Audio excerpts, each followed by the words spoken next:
Hello, everyone. Welcome to our session called My Journey Living with Kidney Disease, Patient Perspectives. My name is Jamitra Collins, and I'm the Director of Professional Education at the American Kidney Fund. And I'm looking forward to being your moderator for this session. While this is sadly the last session of this year's Kidney Action Week, we are leaving things on a very high note, as this is the first session featuring all patient or community member stories. We are excited that you are tuning in to listen to our panelists' unique experiences. Now I'd like to introduce the first of our four panelists, Julie Spears. Julie has been living with stage 3 kidney disease for 20 years. Her personal experience shaped her career as an educator and advocate for kidney patients, and she is currently a certified health coach. Previously, she worked at DaVita for 17 years around community and patient education and awareness. She received her undergraduate degree in social work from Troy State University. Our next panelist is Crystal Higgins. Crystal was diagnosed with kidney disease in 2009 and received a kidney transplant in 2012. After receiving hemodialysis in center for 20 years, she transitioned to home hemodialysis in August 2021 for more flexibility. This transition made a significant positive impact on her life, and she's here to share her story. Next, we have Dennis Harris. Dennis was diagnosed with kidney disease in 2010. Previously, he was a peritoneal dialysis patient. In 2012, he was the recipient of a living donor kidney from his wife. He is a lifelong educator and high school football coach. And finally, I'd like to introduce Charlie Ball. Charlie was a living kidney donor to a high school classmate in 2018. His experience as a living donor changed his life, and he is here to share his story with others. He's an advocate for living donation through Donate Life. Welcome to all of our panelists, and again, thank you so much for being here today. Before we get started, I want to encourage everyone joining to please type your questions and comments into the window next to or below the Facebook Live video stream or in the chat box below if you're here with us on the Kidney Action Week website. We will try our best to answer your questions during our Q&A segment at the end of this talk. To start us off today, I'd like to turn it over to Julie to share with us her experience with chronic kidney disease. Julie? Thank you so very much. What a privilege and an honor to be here to talk with all of you today.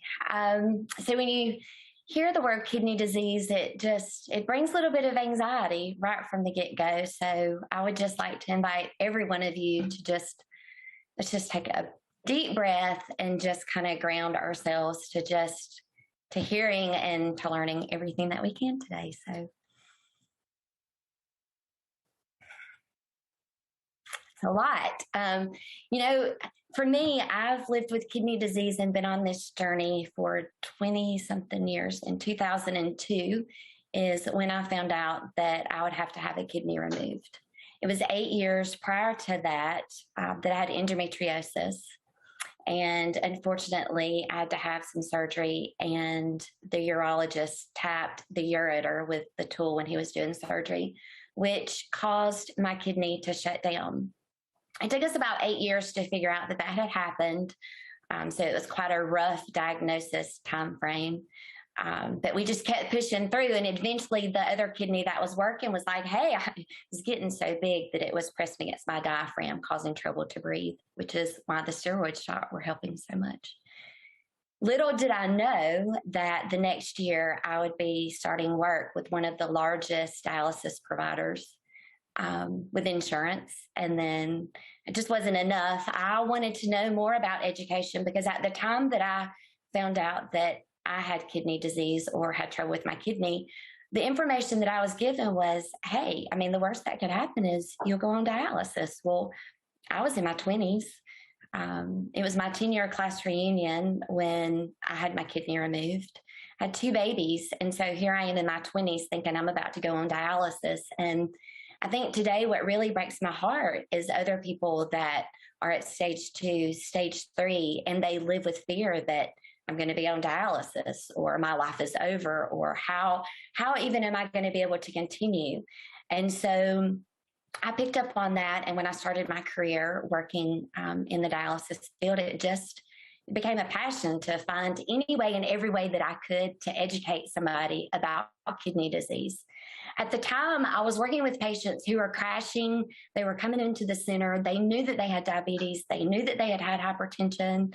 Maybe they had even heard the word kidney disease, but they did not understand it because of the silent killer that kidney disease is. Many of you have heard the statistics that are being told about kidney disease, and you know the diagnosis is better than anybody else. But what I came to find is that the treatment of kidney disease, that kidney disease itself, is the same pretty much. So to find a way to slow progression, to find a way to advocate became just a passion of mine. And I had a physician that took my hand, Dr. Prakash, and said, hey, you want to learn? I'll show you the way. So I pretty much spent 17 years just diving into how do I educate? How do I advocate? How do I talk about home more? How do I really get out there to these people to say, you know, there's a fork in the road. And that fork in the road, you're going to have to make a choice. Either you're going left to slow the progression and to figure out the path that you're going to have to go, or you're going to go to the right. And that right way may be a path that you're not choosing, and maybe it should have been the left instead of the right. But either way, you get the point. So I think for me, through those years of education, what happened is I was faced with a life tragedy. So living with kidney disease all those years, to me, I was fine because I was stage 3. I was not diabetic. I was not hypertensive. And I mean, I was eating what I called healthy. You know, I thought I was healthy. But then that life tragedy came, and in the switch of a day, I developed high blood pressure. In the switch of a day, in my mind, I knew, okay, Julie, you're at stage 3 kidney disease and you've been doing great, so you think. I did not pay attention to my body's tension, which is something that I would encourage everybody to do, is when you listen to your body, if your body is saying there's something going on, talk to your physician about that. Tell them what your anxieties are. Tell them what keeps you up at night about your diagnoses, because those things could be small, simple things today that turn into really large things if they're not addressed. So for me, at a point in my life was I knew kidney disease. I'd educated patients, but now here I am with it myself. So I was at a point where it was, you know, your labs. I think for me, knowing my EGFR was one thing because I knew what stage my kidneys were at. But I also think about what if I had never started working with DaVita, and what about the people who live with a certain stage and they don't know enough about it and they live all these years with anxiety? What if there was a 50% chance that we could slow progression or even avoid the opportunity for you to have to start dialysis? And I think that is my goal with the education, is to say there is a 50% chance that we can slow progression if we catch it early. If you're diabetic, if you're hypertensive, if there's another diagnosis that has brought you to where you are today, then what is that? Ask the questions, pay attention, listen to your body, listen to your physician. Really, really, really look to educate yourself and to figure out where you're educating yourself. Within the last 5 years, I've had 5 diagnoses. Not all of them were correct. It takes time to figure out a diagnosis, but one of the things that I figured out about myself is that it is very hard to be a compliant patient. Even when you're educated, it is difficult to always be compliant because it's just hard to do right? But I think that thinking about those things is really what gets us further into slowing down the progression of kidney disease. And so I just really do encourage you to face the hard things. Working with a coach is what has pushed me a little bit further, so that I was able to kind of see the things that I did not understand. For kidney patients, when you're looking at lab work, you've got to figure out your diet. You've got to figure out what each lab means. You've got to know what percentage your kidneys are functioning at. You've got to know how you're dealing with all these other diagnoses that you're being faced with. Plus, you're having to work with a physician in this healthcare team, and it's difficult. So what I really ask patients to do, and I think one of the things that I've really learned the most from myself with living with this disease, is being my own advocate. Is asking the questions that keep me up at night, that I worried about for so long because I was too scared to ask or because I didn't understand, thinking that it would go away, thinking that I would not be faced with it. I will say that for probably 20 years, I probably will not be faced with dialysis or kidney disease because of who I am, what I do, and I'm okay. Today, I'm at 54% kidney function, and I'm dealing with trying to lower blood pressure with other diagnoses. I know that changing my health, I can slow progression. Today is my passion to show others how to look at their anxieties or to find stress that they live with to see how can we find alternatives. So I hope that this information that I have shared with you guys today will encourage you to listen. It will encourage you to find out and to know what percent your kidneys function at. It will encourage you to keep pressing and not to live with this silent killer, but more so to press forward to see how you can stop it in its tracks and be better prepared with options that will face you.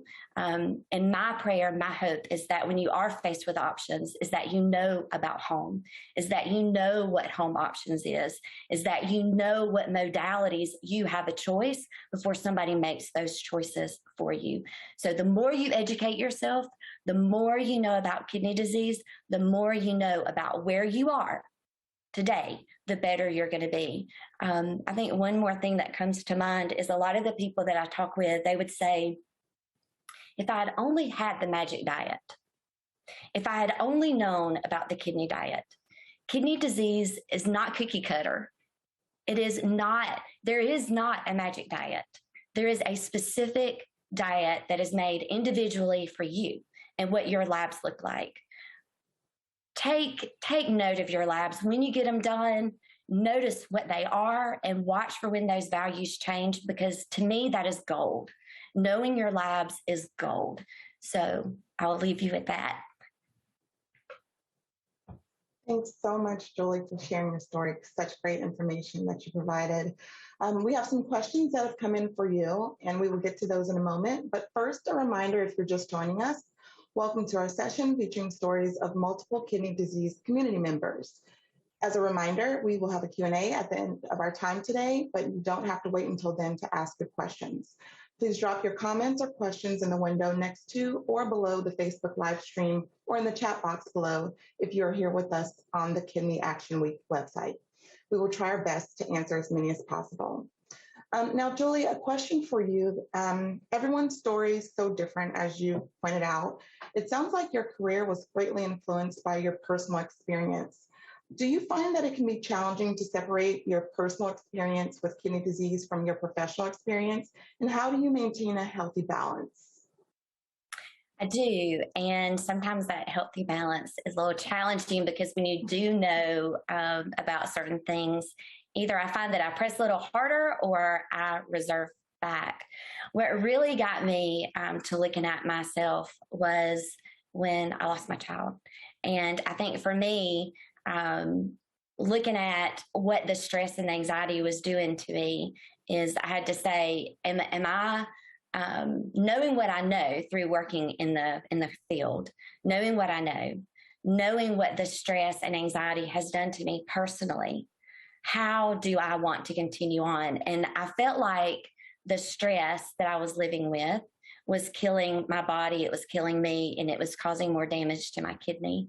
So for me, it was literally retraining myself and stepping out of this box that I knew to say, okay, I'm open to discovering what I can do to save myself. I don't want to die.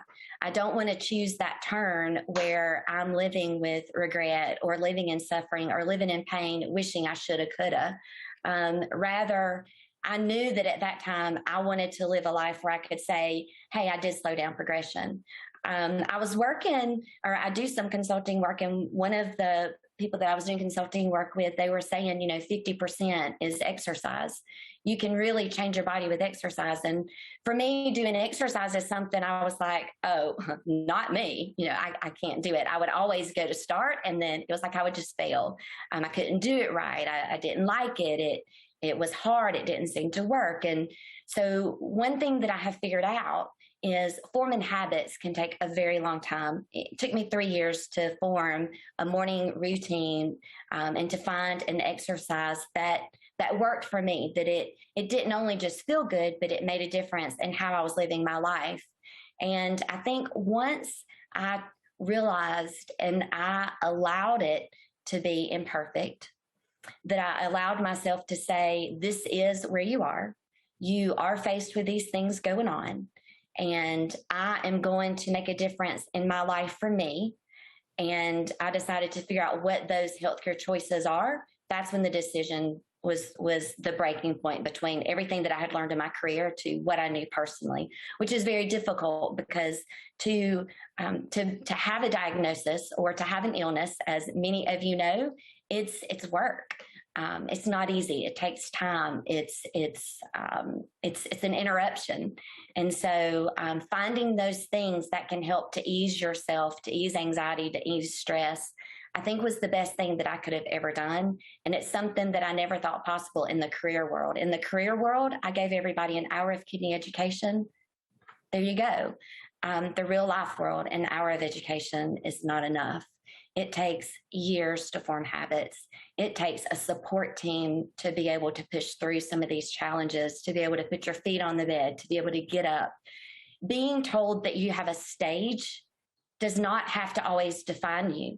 So knowing what that stage means to you is really important, and something that was really important to me, because I could be judged with, I'm at stage 3. What does that mean for the future? But I think what I really want you to know is when you look at what stage you are, I want you to ask yourself, what does that mean for me today versus 10 years from now versus 20 years from now, so that you can see what good things can come from that and what miracles could happen if you just made small changes in your life. I want you to hold to this one thought. You look at doors, you look at these huge doors that swing, and then I want you to look at the very small hinges that are attached to those doors.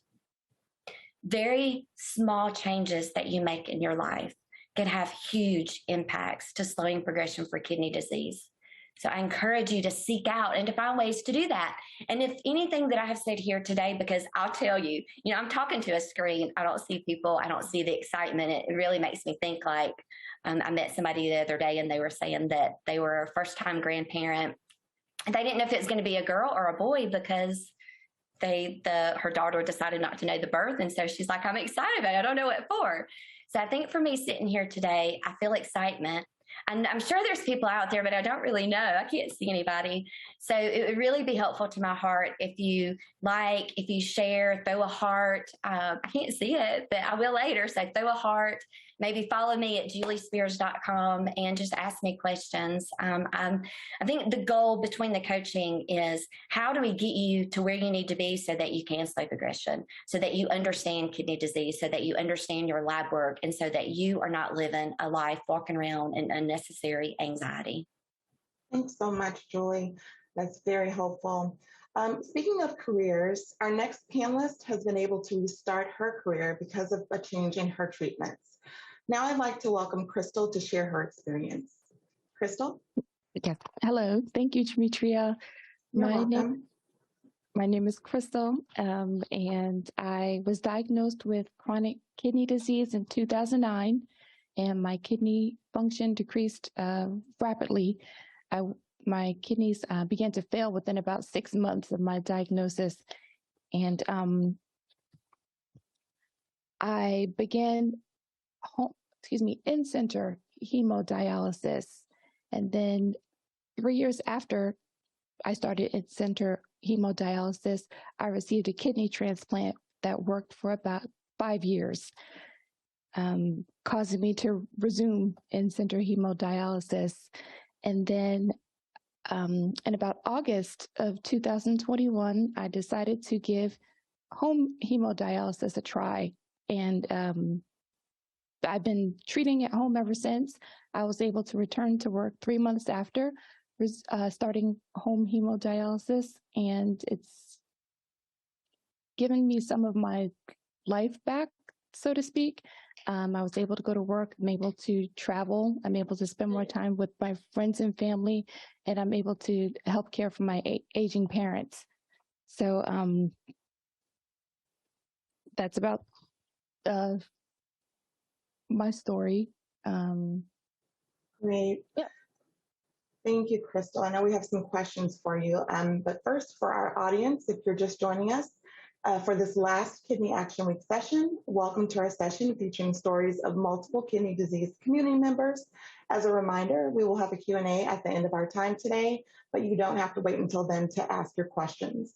Drop your comments in the window next to or below the Facebook live stream or in the chat box below if you're here with us on the Kidney Action Week website. We will try to answer as many as possible.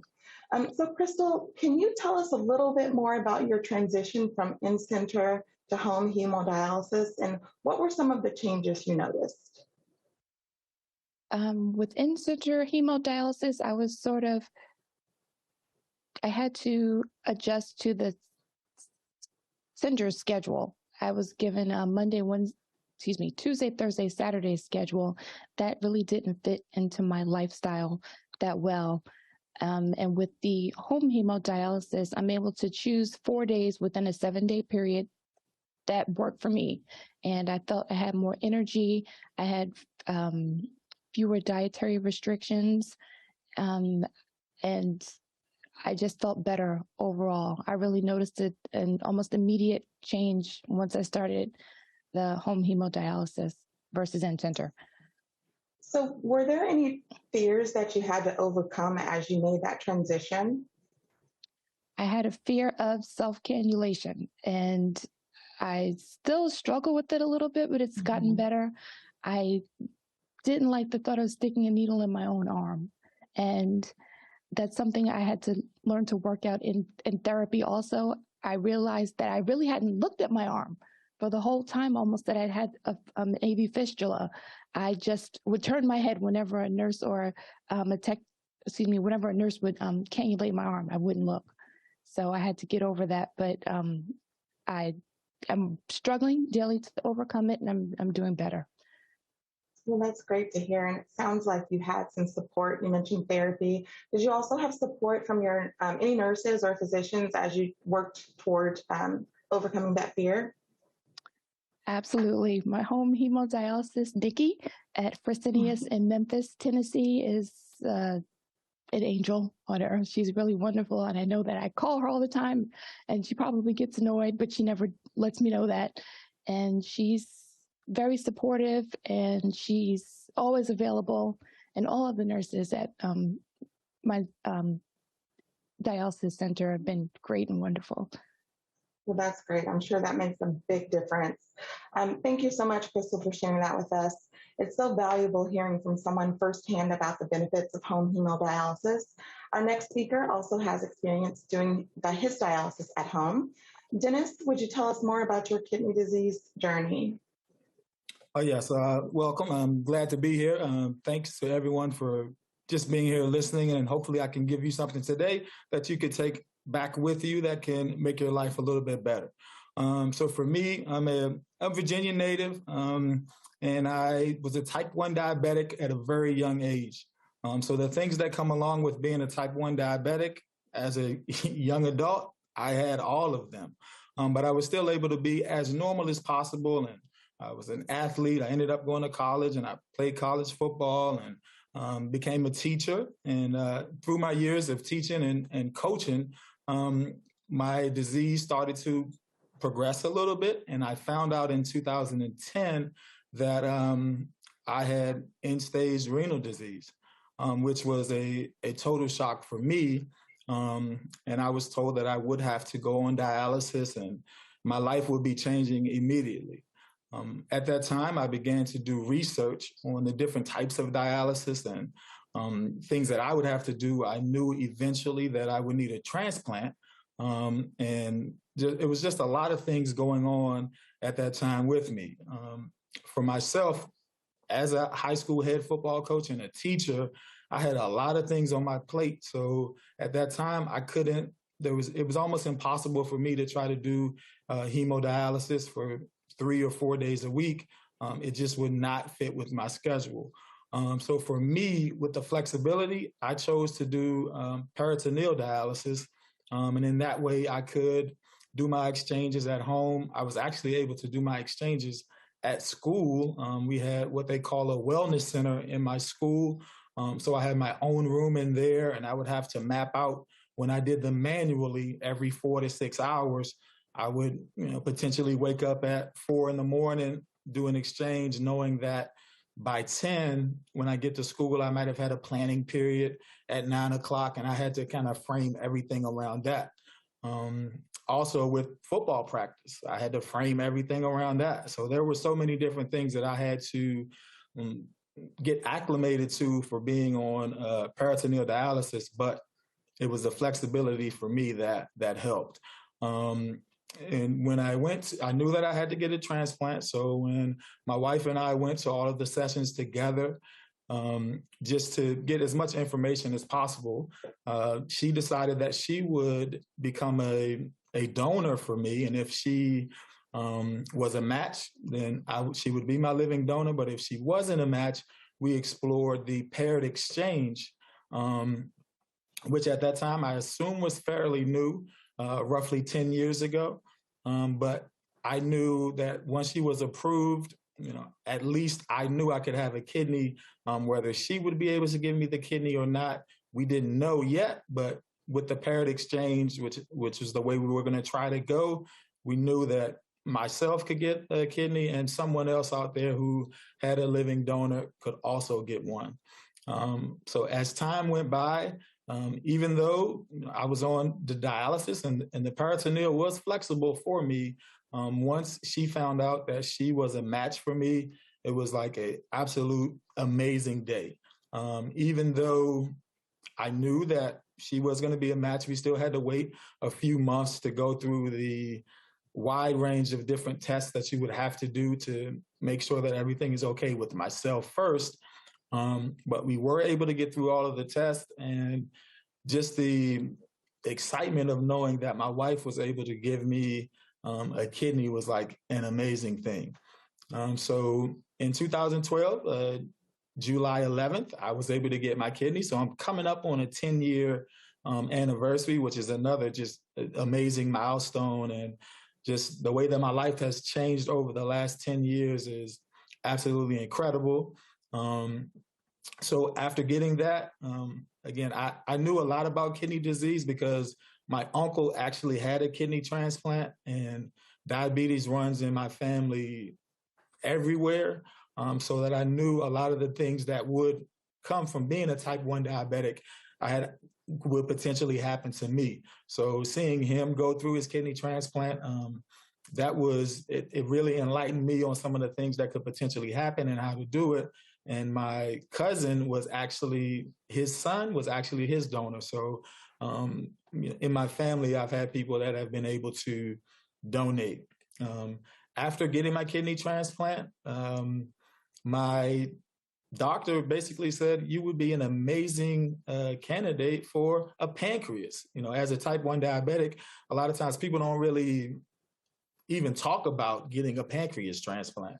And since less than 10% of the people that are diabetics are type 1, there's not a huge need in terms of the pancreas for type 1 diabetics. So once I got the information on that, I started researching it, and I actually decided that this would be a great opportunity for me. So I got on the list, and I was able to get a pancreas. So I got on the list in December 1st of 2015, and I had a pancreas on December 10th of 2015. So literally within days, I was able to get a pancreas transplant, which again, totally changed my life. So I am fortunately right now, I am no longer diabetic. I don't have to take insulin. I don't have to check my blood sugar. I do monthly my labs, but and I get my blood sugar from that. But that was another thing that totally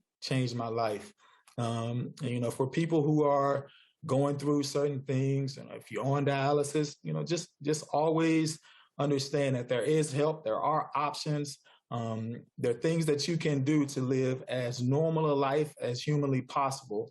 And that's one of the biggest things that I would like to get out there to people today. Just understand that there are options for you. Even though you might get a diagnosis that says you might have this much time, you might have to start dialysis in this time, you're going to need a kidney transplant. That's all of those things are okay because there are options for you. And one of the things that I pride myself in doing right now is just giving out information. If there are questions that people have, living donors, I know for kidneys like that, it's a big deal. So the more people that we can get and the more people that are willing to assist, it just makes everything, it just helps every single person who is looking to be helped. So from my end, kidney disease has definitely been a tough deal for me. But again, just keeping my eyes on something, just understanding that there is light at the end of the tunnel. There are things that you can do to be normal and be healthy, and just continue to strive for everything that you're able to do. It's all there for you. Oh, such an inspirational story. Thank you so much, Dennis. Once again, if you are just joining us, welcome to our session featuring stories of multiple kidney disease community members. As a reminder, we will have a Q&A at the end of our time today, so please drop your comments in the window next to or below the Facebook live stream or in the chat box below if you're here with us on the Kidney Action Week website. We will try to answer as many as possible, and I see that we have several questions that have already come in, so please keep them coming. Going through the transplant process can be very stressful. Dennis, how did you stay positive before, during, and post-transplant? Yes, it is a stressful process for sure. I would say for me, I got as much information as I possibly could get. And as I was getting the information and processing the information, you could get a diagnosis and it looks like it could be pretty bad. But once you get the information and understand that there are things out there to correct the issues and get you back on track, those were the things that kept me going. I just wanted to try to do everything that I typically already did. As a teacher and a high school football coach, I couldn't just miss 1, 2, 3 days a week. I got practice every day. I have to teach every day. We have to, it was so much stuff going on with me. And I think by me being involved with all of that stuff, it really helped me keep my focus and understand that there are good things that are going to happen at the end of this. And that just kept me motivated and going to get the transplant. That's great advice. Sounds like you became the student yourself and you had to kind of map your own way and figure out what works for you. So thank you for sharing those details. Finding a living donor is the quickest option to get a kidney transplant. However, it isn't always easy to ask family and loved ones to donate a kidney. Our next panelist, Charlie, is joining us today to talk about how he became a living donor. Charlie, can you please share with us a little about your experience as a living donor? Absolutely. Thank you, Jamitra. And I want to thank Julie and Crystal and Dennis for their information as well. I was struck straight away as Julie started talking about the need to know your labs. I recently saw a nephrologist here in Southern California. I donated 4 years ago and I hadn't really thought about it because my life has been perfectly fine. I haven't noticed anything about a change in my physiology or my life at all. I was advised when I was going through the process that would be the case, but I did find out that the numbers have changed a little bit and it was a little bit stressful. And the nephrologist told me that I could do some things. I knew that I needed to drink a lot of water because I only have one kidney left, and that I was advised that some physical exercise and keeping track of my blood pressure was important, that my blood pressure would be a negative impact if it continued to rise. So anyway, I got busy. I've been busy anyway my whole life. It's the only reason I was healthy enough to donate a kidney. And I got busy recently and I joined the YMCA. I'd been busy anyway doing yoga, but I added some Tai Chi and I added some aerobic exercise and I've actually dropped my numbers. So thank you, Julie, for supporting that idea. She also talked about the fact that it's important to work all aspects of our existence. So I'm a strong advocate, not only for living donation of organs, but I'm also an advocate for taking care of your body and your mind and your spirit. But without belaboring that point, I would say that 4 years ago or 5 years ago, perhaps, an old high school classmate contacted me. He had been misdiagnosed. He was living in South Africa. He's a noted, highly decorated journalist, and he had been in South Africa as the NPR bureau chief for the entire continent for 20 years when he was misdiagnosed with kidney malfunction, and he was mistreated, and they destroyed his kidneys. He ended up coming back to the US to get treatment after some failed attempt with some acupuncture and things like that in South Africa. So he came back to the Washington, D.C. area where we went to high school. And he tried making contacts with all of his lifetime contacts through journalism, and no one turned out to be a match. There was very few people that even tried, but then he got in contact with our high school.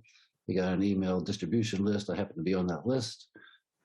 His email touched my heart, and I said, I've got nothing to lose. We'll get tested, really believing that there was no chance in the world that I would be a match. But doing a lot of tests in Northern California before I moved down here to Southern California 4 years ago, I found out that things were moving along just fine, that I was passing all the tests that they were throwing at me.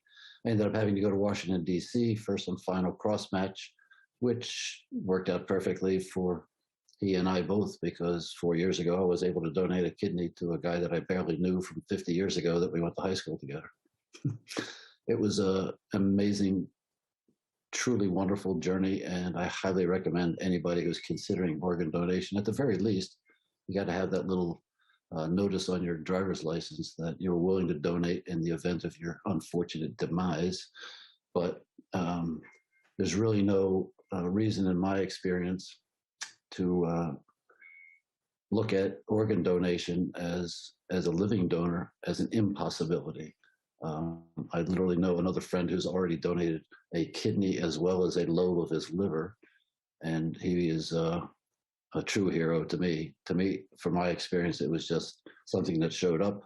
I was told that there was no reason for me not to donate, that God gave us 2 kidneys and that we really only need 1. So while now I have 1, my friend Kenny, who's back in Washington, D.C., thriving with 3 kidneys, only 1 of which is functioning. It's my old left kidney.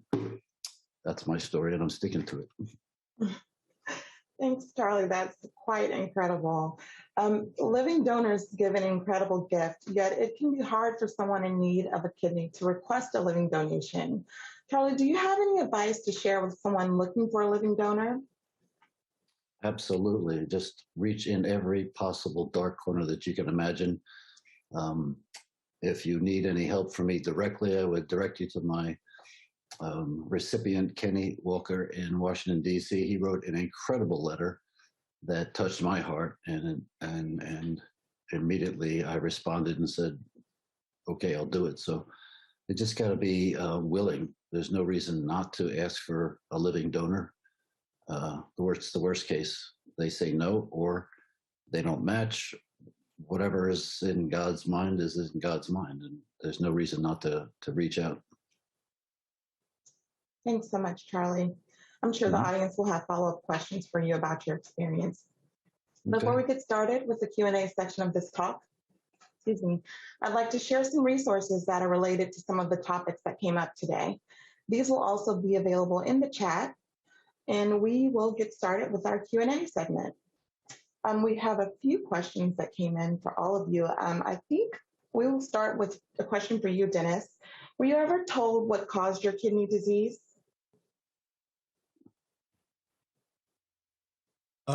Yeah, so I was a type 1 diabetic, and just the wear and tear of the type 1 diabetes was the issue that caused me to get to kidney disease.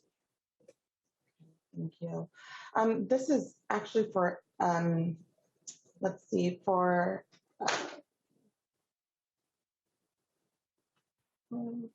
Julie, sorry. What specific strategies do you have to slow down progression? I know you shared a little bit earlier. Yeah, I think the biggest things for slowing the progression is knowing where you are with your particular stage of kidney disease. One of the things that I hear a good bit is I'm following a kidney diet. I'm following a kidney diet. How are you following a kidney diet if you do not know your labs? You can't watch potassium, you can't watch phosphorus if there's not the need. So really being individualized. I think the other thing is knowing what your stress and anxieties are, because we know that that raises blood pressure. So sometimes we have to get rid of things or change our lifestyle in order to adjust to that sometimes, which can be difficult. But learning how to breathe, learning how to just really take that anxiety and learning to step away has been some big changes. And that's truly how you slow progression. So slowing progression can look different as you move forward with the disease as well. So educating yourself, really reaching out to your healthcare, your healthcare support team, and not shun away. I hear a lot of people, they will push away and just avoid the disease. And I think to really go to it and learn and just to see what you can do, because there really are different things that you can do depending on where you are with that stage to slow down that progression. Great. Thank you, Julie. Crystal, we have a question for you. What was the time commitment for the training for home hemodialysis? It was about a 6-week in-center commitment with the nurse, and then the nurse came to my home for about 2 weeks to make sure I was comfortable and to set everything up and to assist with my deliveries. I receive a lot of medical supplies, probably about 1,000 pounds of supplies a month. So that's another factor to consider. There's space needed for supplies, but it was about an 8-week training commitment. Oh. Charlie, a question for you. What types of tests did you need to take in order to qualify to be a living donor? Right. The tests started here in Northern California were simple blood tests, but I couldn't be honestly tell you what they all were. I know I took EKGs and blood tests and various things here before I went to DC. Ultimately, they had me sit down and I was interviewed by a psychiatrist to make sure that I was partly sane. So I lied. And they had me talk to a nephrologist, but all along the way, I was encouraged the whole time to understand that I could withdraw my willingness at any time before they put me under for the transplant. So there was a tremendous amount of support emotionally and physically through the entire process. Much of the testing was done in Northern California before I had to go to DC. But once I went to DC, I think the tests got a little more intensive in terms of cross-matching. Right. One more question for you, Charlie. How long did it take you to recover from the surgery? Oh, yes, that question always comes up. And I don't rightly recall. I stayed in Washington, D.C. for a week because they wanted to see me a week post-transplant. And I was up and walking in the hospital the same day, making a tour of the entire floor. I went to see my recipient. We had a wonderful reunion, and I left after a week, and I was back at work after probably 3 weeks of home recovery. That's pretty amazing. Dennis, can you tell us what went through your head when you were first diagnosed, and what recommendations would you give someone who was just diagnosed with kidney disease? Question from the audience. I would say the first thing that goes through your head is, of course, always the why me type of things that happen. But my recommendation is, just stay positive. And kidney disease affects everyone in your family. So it won't just be you that has kidney disease, because if you're married, if you have kids, if you have a neighbor, a coworker, everybody is going to be involved with you, understanding the things that are going on, wanting they're going to be doing as much research as you because they love you. And once you get those type of diagnoses, it's okay. There are going to be people to help you, but you need a village of people to assist you with everything that is going on. Very important. Support is absolutely necessary. Julie, a question for you. You gave lots of tips on things that you did to manage the whole process. If you could go back and give yourself advice when you first received your initial diagnosis, what would it be? I don't know that I could have done anything for myself at that time other than to have really found out more about kidney education. I went to Dr. Google, and unfortunately, I lived with a good year or two thinking I was dying when I was not. You having stage 2, you're not, depending on where you are and who you are. And so I think I would really just encourage and wish that I had known a little bit more about kidney disease and about the stage. And I think that I wish that I would have known that your stage is not who you are. It does not define you. That there are opportunities to keep living. In fact, I've lived a great life and will continue to do so as long as I live a healthy life. I did not know what healthy eating habits truly were until just, within the last few years. Being a kidney educator, those are things that you teach all the time, but teaching it and living with it is not the same. And so I really got to see that, teaching it is one way, but when you live with it, you have to form those habits and you have to change things. And I wish that I would have started those things 20 years ago, exercising, really knowing what healthy eating looks like, clean eating looks like, knowing to, the protein amounts that I should be taking, knowing to go get my labs checked yearly. Those are things that I wish that I would have done a lot sooner. Great, thank you. This question is for Julie, Crystal, and Dennis. Have you all stayed healthy during COVID? For me, I've stayed healthy during COVID. I think COVID kind of drove the desire to find out what my healthy truly is. I've always had this, what I thought healthy was, or kind of this vision based on career, but again, living it was totally different. So I think for me, COVID was really the ultimate decision time to say, are you going to live, or are you going to allow your body just to take the course and pull you in whatever direction it chooses and on that timeline? So for me, COVID was to say, okay, I want to be a better person. If I am going to live, how do I live to the fullest of the potential that I have? And how do I find out what healthy is for me? So for me, COVID was beneficial driver for that, from that standpoint. Great. Dennis? Yes, COVID was a tough situation to try to stay healthy in. But I would say that just so many different precautions, just everything that, all the recommendations, we did like grocery store pickup, never really got out there and mingled with anyone. If it was a small group, it was like a real small group. Just all of the information that was given, I definitely used.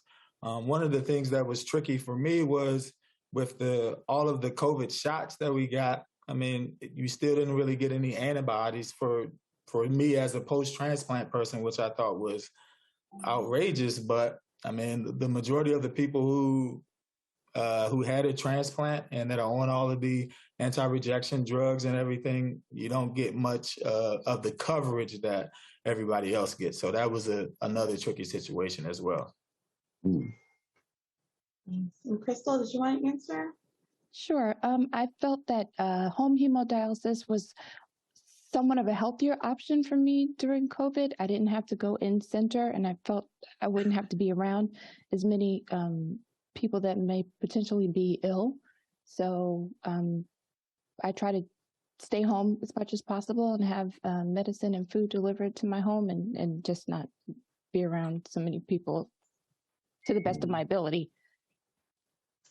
Yes.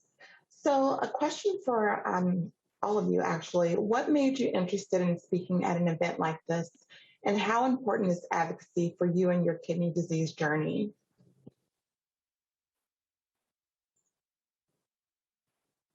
Charlie, you want to take that? What made you interested in speaking at an event like this?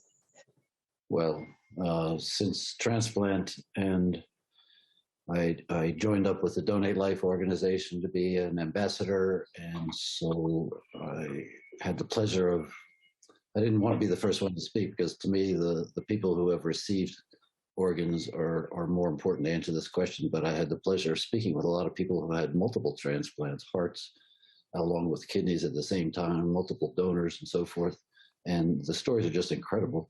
But to me, it's just really important for people to understand that donation, whether living or otherwise, is critical for those people who are sitting and waiting on lists frequently for years. And that, in my experience, living donation is one of the simplest ways to help a situation that is otherwise reliant on cadavers donating. And so I'd like to hear what the other people had to say about it from their perspective. Absolutely. Crystal, we'll start with you. What made you interested in speaking at an event like this, and how important is advocacy for you in your kidney disease journey? Well, prior to my diagnosis with kidney disease, I had relatively no symptoms. I was 28 years old, relatively healthy, going about my life until I started to feel ill. And I had no personal relationship with kidney disease, and my kidney disease progressed rapidly and changed my entire life rather quickly. So I wanted to let other people know that my story probably isn't unique, but it can really happen to anyone. And I don't mean that to say that to scare anyone, but it's important to monitor your health and keep up with doctor's appointments and watch your diet and remain active. And there are things you can do to help yourself. And I wanted to just let others know that. That's really important. Thank you. And Joy, what made you interested in speaking at an event like this? Gosh, so it's kind of a dream come true, being that I've been doing kidney education for the last 17 years. I remember when I started at a large corporate event asking, when is patient education going to be the priority? I remember sitting in the median just praying, dear God, I need more hours. And I really pray to be able to educate patients on kidney disease. So for me to be sitting here is just a prayer answered and a dream come true, because I think what really breaks my heart is when there are people who are newly diagnosed and they see stage on their lab work and they live from a diagnosis that they do not understand. And knowing your lab work and just really understanding the percentage that your kidneys are functioning at is a big deal. And if I can advocate that and just encourage somebody to find support, to find ways to slow that progression, to find ways to even know where you are with your disease and what you need to do, because it's so different, is huge. And that's really what I want to do is just to educate every single person I can, and just to be here to support them and to learn myself. I feel that you heal with community, and part of my healing journey is how can I heal alongside others, and how can I support others, and how can we support each other. I learn from every one of you that are going through the same thing. So yeah, it's great to be here. Thank you so much. So our panelists have shared so much about their experiences with kidney disease, and we really appreciate all of you, so thank you very much. So to close, I'd like to ask each of you to sum up 2 things that are important to know about kidney disease and 2 things you recommend doing. Dennis, we'll start with you. 2 things that I would say that you would like people to know would be, whatever the diagnosis is, it's okay. You know, there's gonna be options for you. You know, that's my first thing. And the other thing that I would want people to know is stay positive. Even though, you know, you might look at your lab works and it might say, oh my goodness, my kidney function is 25%. Oh my creatinine number is 5.0. Just stay positive. I know it's tough sometimes when people will, you know, when you see things like that or you hear things like that, but just understand that there is going to be something better for you at the end. And as long as you're staying positive and and doing things the right way, you can definitely reach whatever type of goal that you want. If you want a transplant, if you want, the dialysis to be the best, it's there for you. So just try to stay positive. That's what I would give anybody. Thank you so much. Crystal? Sure. My two best pieces of advice would be to ask questions. If you don't understand something, if you don't understand your diagnosis, if you don't understand what you're feeling, if you don't understand anything, seek help from professionals or someone that you trust. And also, seek help would actually be the second part. If you feel you need a therapist, you can talk to your social worker, a minister, someone that and that you trust, and that can to work with you to find help and get through whatever you're feeling or going through. Great, thank you. So, Dennis, two things that you'd like to share from your perspective as a living donor.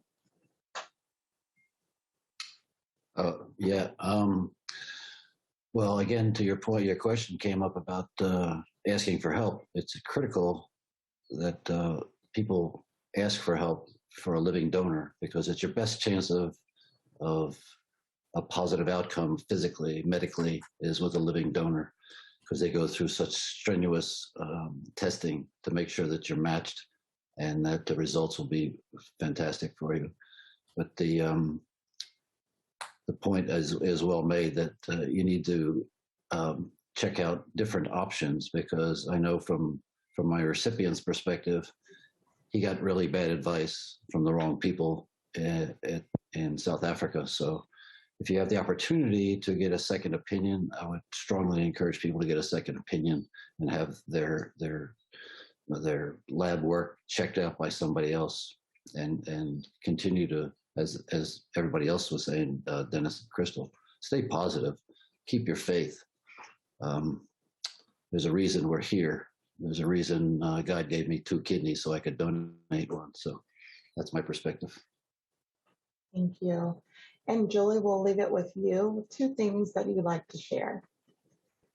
Yeah, I think face the information that you're given by a way of an open heart and being compliant. I see more people run from the diagnosis and run from what they're told because it's so hard to face, that I think in the long run, it's a lot easier than being truly slapped in the face later on. And don't settle with the first bit of information that you're told. Do like you've heard and seek second opinions and seek advice from other people, but also pay attention to where you're getting advice from. Are they compliant? I also want to just be cautious of negativity and